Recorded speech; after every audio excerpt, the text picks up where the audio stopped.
play was involved here. That woman's body found just across the roadway here, and tonight, police have not made any arrests. December 18th, 2021. That was the night Sherell Pringle went out to meet a man she had already decided she was done with. Just days earlier, she had told a friend those exact words, "I'm done with him." It wasn't a joke. It came after something serious, after an incident that had already crossed a line. And yet, she still agreed to see him one last time but never made it home. After days of searching, on December 21, her family found her. Not far away, in a marsh area, her life taken in a way no one could have imagined. She had been stabbed 217 times, a level of violence that doesn't happen in a moment, but continues long after it should have stopped. For someone to commit such act 217 times. Her mother had the exact words to describe that moment. And when you look at everything together, the decision to leave, the final meeting, and what followed, one question becomes impossible to ignore. What really happened between the moment she said, "I'm done," and the moment her family found her? Before we get into this case, take a second to subscribe to True Crime Stories Chronicles if you haven't already, and let me know in the comments where you're watching from around the world. Sherell was 40 years old, living in Woburn, Massachusetts. A woman who had built her life step by step, not overnight. She worked in the healthcare field, a career that requires patience, discipline, and a level of care that not everyone can give. It wasn't just a job for her, it was stability. It was how she created structure for herself and for the people who depended on her. Because more than anything, Sherell was a mother. Her son, Jamani, was at the center of her world. Everything she did, every decision she made, had him in mind. She wasn't just raising him, she was guiding him, pushing him, making sure he had opportunities she may have had to fight harder for. Their relationship wasn't distant or occasional. It was consistent, present, real. Friends and family described her as driven, focused, and full of life. She had a personality that balanced responsibility with enjoyment. Someone who worked hard but also made time to enjoy what she had built. She loved traveling, getting out of her routine, seeing new places. She enjoyed shopping, putting effort into how she looked and how she carried herself. And she had a habit of capturing moments, photos that froze time in a way that felt meaningful. Those details matter, because they show a woman who wasn't stuck. She was moving forward. In fact, not long before everything happened, Sherell reached a milestone that many people work years toward. Her offer on a home had just been approved. That wasn't just paperwork. That was a sign of progress. A new chapter. A space she could call her own, something stable for her and her son. It meant she was planning ahead, thinking about the future, building something. And that's what makes this case so difficult to process. Sherell wasn't in a place where her life was falling apart.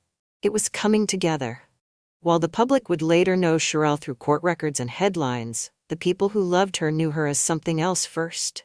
A mother, a daughter, a woman with plans. They knew her voice, her routines, the way she checked in, the way she showed up when it mattered. They knew what normal looked like for her.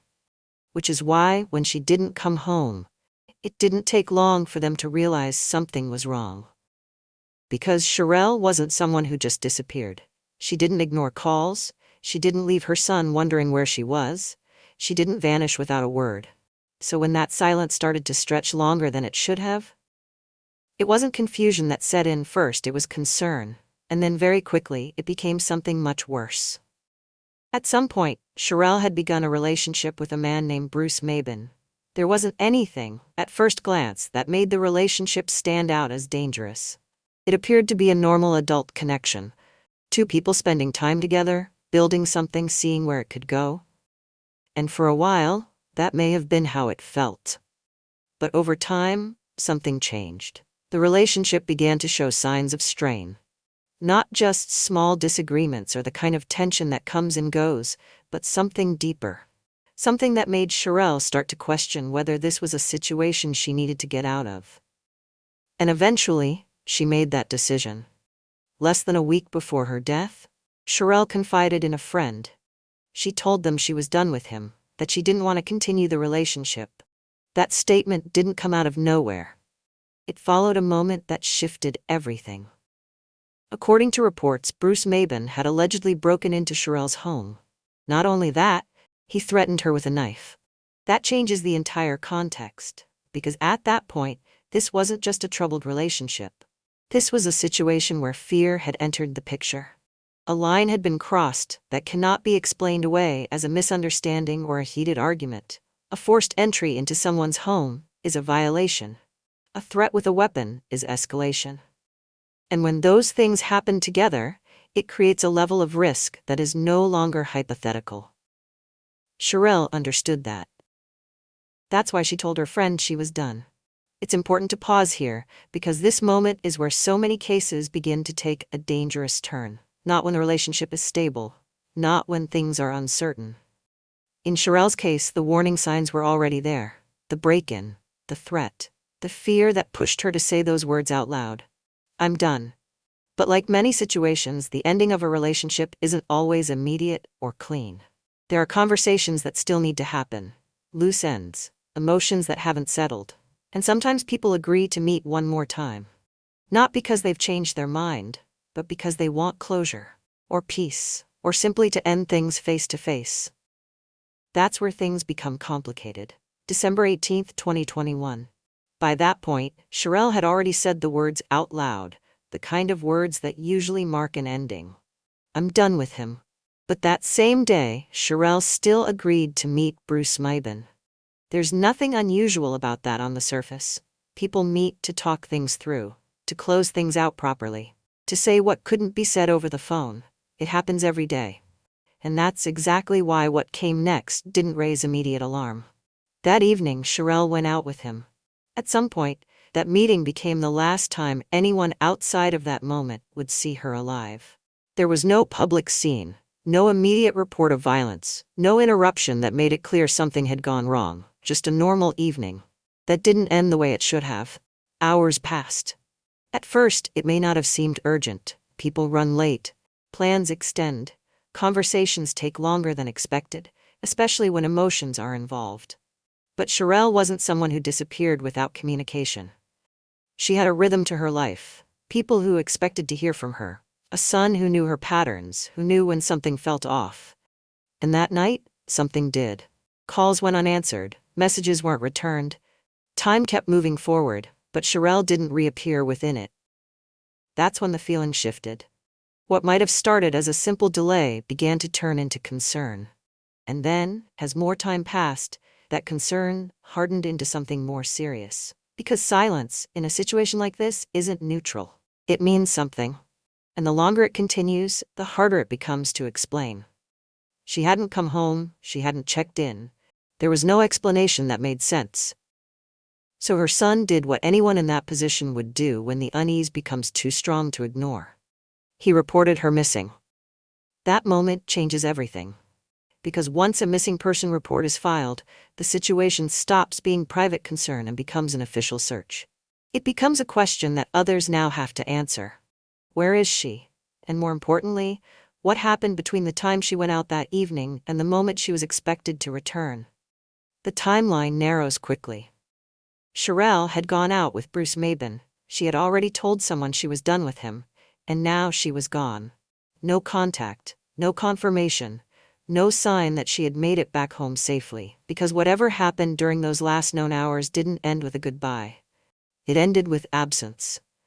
And by the time her son realized that something was truly wrong, the situation had already crossed into something far more serious than anyone had expected. The moment Sherell was reported missing, everything changed. What had started as unanswered calls and quiet concern turned into urgency. This was no longer about waiting for her to walk through the door. It was about finding her. Saturday night slipped into Sunday, and the absence didn't resolve itself. There was still no contact, no message, no explanation that made sense. And the longer that silence lasted, the more it confirmed what her family already felt deep down. This wasn't normal. They knew her. Sherell wasn't someone who would just disappear without a word, especially not with a son at home waiting for her. So they didn't sit still. They started looking, calling people, reaching out, trying to trace her last movements. Every detail mattered now. Who she was with, where she had gone, when she was last heard from. The timeline became something they kept replaying over and over, hoping something would stand out, something would explain where she might be. But instead of clarity, there was only more uncertainty. And with each passing moment, the emotional weight grew heavier. What started as hope slowly began to mix with something harder to push away. Fear. Because when time stretches like that, with no answers, it stops feeling like a delay. It starts to feel like something has gone wrong. And the most difficult part is that families often sense that shift before anyone else fully understands it. Before there are official conclusions. Before there's confirmation. They feel it. Sherell's family wasn't just searching for her location. They were searching for reassurance that she was still out there. Still reachable. Still okay. But nothing came back. No call. No sign. No indication that she was on her way home. Every effort they made only seemed to lead back to the same question. Where is she? And as Sunday moved forward and into the following days, that question became harder to answer and more urgent to resolve. If you've made it this far, comment justice for Sherell below. Cases like this remind us why these stories need to be told completely. Because what her family was about to find would change everything. By December 21, 2021, the search had already stretched beyond what anyone wanted to believe. 3 days. 3 days without a word from Sherell. At that point, hope doesn't disappear, but it changes. It becomes quieter, more fragile, held on to, even when everything starts to suggest something is wrong. Her family was still searching, not waiting, not sitting back, actively trying to find her, following any direction that might lead to answers. Because when someone you love vanishes like that, doing nothing isn't an option. And then, they reached Rumney Marsh Reservation in Saugus. It's the kind of place you wouldn't immediately associate with something like this. Open land, quiet, the kind of area people pass through without thinking twice. But that day, it became the center of everything. Somewhere within that space, they found her. Sherell Pringle. There's no way to prepare for a moment like that. No way to soften it. Because this wasn't a call from authorities. This wasn't news delivered from a distance. Her own family was there. Her own family saw it. Including her brother. The search they had been pushing forward, hoping it would lead to her safe return, had instead led them directly to the truth they had been trying not to imagine. And in that instant, everything changed. The questions about where she was replaced with what happened to her. Because it was immediately clear that this wasn't natural. This wasn't an accident. This was violence.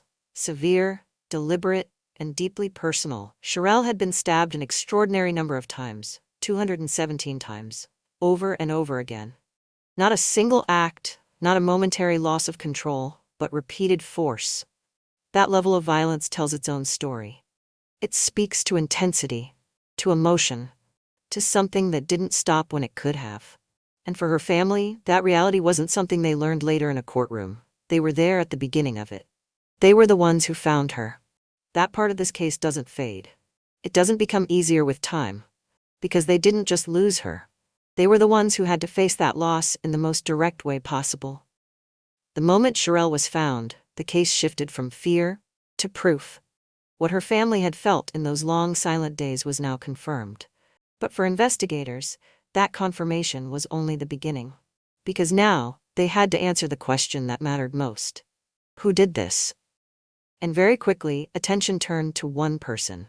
Bruce Mabin. He was the last known person to see Sherell alive. The same man she had recently told a friend she was done with. The same man connected to the incident just days earlier. The break-in, the threat with a knife. What had once been background detail was now central. Because in cases like this, the last person someone was with often becomes the starting point. Not the conclusion, but the place where everything begins to narrow. What the family feared, investigators now had to prove.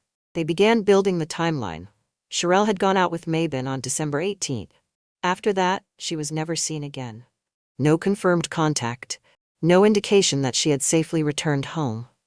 That gap, between that meeting and her disappearance, became the focus. And within that gap, Mabin's role became impossible to ignore. As investigators pressed forward, his explanations didn't bring clarity. Instead, they raised more questions. Details didn't align cleanly. The sequence of events surrounding that night didn't settle into something that made sense. And when answers don't hold steady, suspicion grows. Authorities moved in. Just days after Sherell's body was discovered, Bruce Maben was arrested. At that point, the charges weren't yet for murder. Instead, they were tied to actions that suggested interference: larceny, tampering with evidence, obstruction. That matters, because those charges indicate something important: that investigators believed evidence had been handled in a way that obstructed the truth. And when that happens in a case like this, it signals that the situation is already deeper than it first appears. But the investigation didn't stop there. As more information came together, the earlier pieces of the story began to take on greater meaning.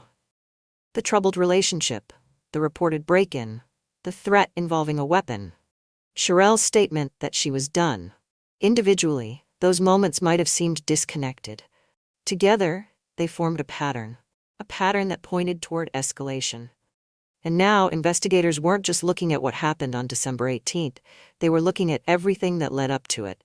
Every interaction, every conflict, every sign that the relationship had crossed into something dangerous. Because understanding the crime meant understanding the path that led there. And step by step, that path began to narrow. The focus tightened, the questions became more specific, and the distance between suspicion and certainty started to close. What began as a missing person case had now become something else entirely. A case where the answers weren't scattered, they were concentrated, and they were pointing in one direction. By the time the case reached the courtroom, the focus shifted from what was suspected to what could be proven. Everything that had once been private, conversations, decisions, moments between two people, was now being examined in front of a jury. And at the center of it all was something simple: a message. Sherell had told a friend she was done with him. 4 words. On their own, they might seem ordinary. People end relationships every day. People walk away, draw boundaries, decide they've had enough. But in this case, those words carried a different weight. Because they didn't exist in isolation. They came after a relationship that had already shown signs of strain, after an incident that had crossed into fear, after a point where Sherell had clearly decided she wanted out. The prosecution built around that. They argued that this wasn't random, that what happened to Sherell was connected to that decision, to the moment she tried to end the relationship. Her words became more than a statement, they became context. They helped explain motive, they showed direction, they gave the jury a glimpse into what Sherell was thinking in the days leading up to her death. Because those 4 words, "I'm done with him," marked a shift, a turning point. And in many cases like this, that turning point is where danger increases. Inside the courtroom, the narrative came together piece by piece. The relationship, the events leading up to December 18th, the disappearance, the discovery, and the man who had been the last person to see her alive. All of it placed side by side, all of it pointing toward the same conclusion: that Sherell's attempt to walk away was not accepted, and that what followed was not an accident, not a misunderstanding, but an act of violence that ended her life. In November 2025, nearly 4 years after Sherell was killed, the jury reached its decision. Bruce Maben was found guilty of first-degree murder. The sentence was life in prison without the possibility of parole. For the legal system, that was the end of the case: a verdict, a sentence, a formal acknowledgement of what had been done. But for Sherell's family, it didn't restore what was lost. It didn't undo the moment they found her. It didn't give her son his mother back. What it did provide was accountability. A clear answer to the question of who was responsible.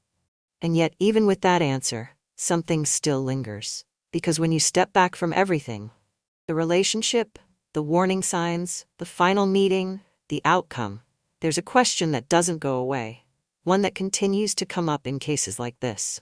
But even with a verdict, one question remains, the one that echoes through so many cases like this: could this have been prevented? Cases like Sherell Pringle's stay with you long after the details are over, not just because of what happened, but because of what came before it. Because when you step back and look closely, this wasn't a situation that appeared out of nowhere. There were moments, clear ones, moments where something shifted, and where the level of risk changed. Sherell had already reached that point. She had already said she was done. That decision matters because in many situations like this, the most dangerous phase of a relationship is not always during it, but right after someone tries to leave. That moment challenges everything.